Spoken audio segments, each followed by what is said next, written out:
안녕하세요 여러분, 홍계입니다. 오늘은 아주 재미있는 스토리를 가지고 왔는데요. 오버워치 소속의 저격수였던 아나 아마리는 어째서 위도우메이커를 그렇게 혐오하는 건지, 어째서 그녀는 한쪽 눈을 잃게 된 건지, 얽히고 설킨 그녀들의 이야기, 저와 함께 알아보도록 할까요?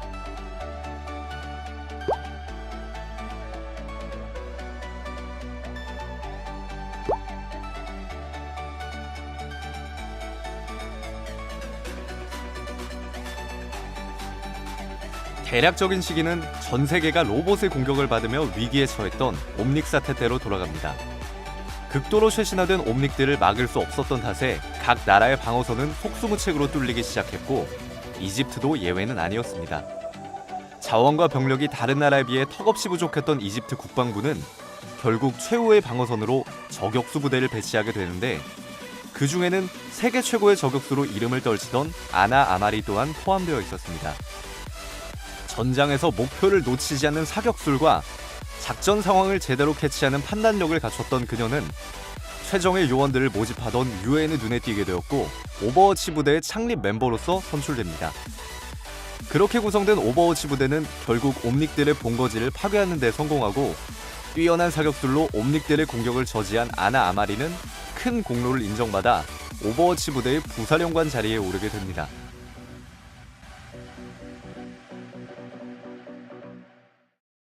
옴닉 사태가 종결된 후 평화로운 시간은 그리 길지 못했습니다. 탈론이란 이름을 가진 테러 조직이 세계를 공포에 몰아넣었고, 이에 따라 평화유지군 역할을 수행 중이던 오버워치 부대는 제라르 라크루아라는 오버워치 요원을 필두로 탈론과의 전쟁을 선포합니다. 하지만 얼마 뒤 제라르는 싸늘한 시신으로 발견되고, 그의 아내였던 아멜리 또한 행방이 묘연해지고 마는데요.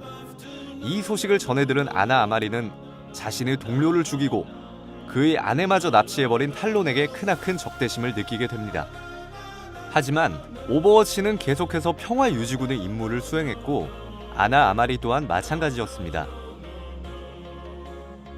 이후 인지를 구출하는 임무에 투입된 아나는 같은 오버워치 부대원이 탈론 측에서 배치해둔 저격수 위도우메이커에 의해 목숨을 잃게 되자, 복수에 눈이 먼 나머지 잭 모리슨 사령관의 퇴각 명령마저도 무시하고 위도우메이커를 찾아 나섭니다.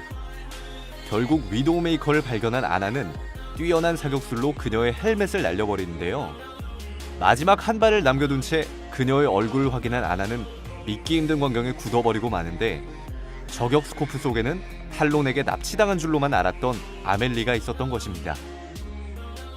사실 아멜리는 한 번만 납치당했던 것이 아니었는데요.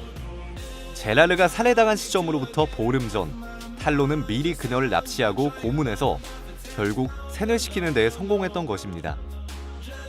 제라르를 죽인 것이 아멜리라는 것을 깨닫게 된 아나는 잠시 동안 망설이게 되지만, 심장박동을 늦추는 수술을 받은 위도우메이커에게 자비 따윈 남아있지 않았습니다.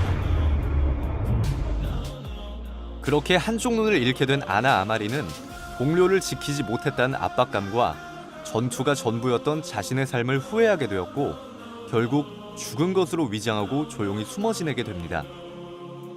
그렇게 긴 시간이 지나고 모종의 사건으로 인해 오버워치가 해체되면서 적수가 없어진 테러 조직 탈론이 활개를 치게 되는데요.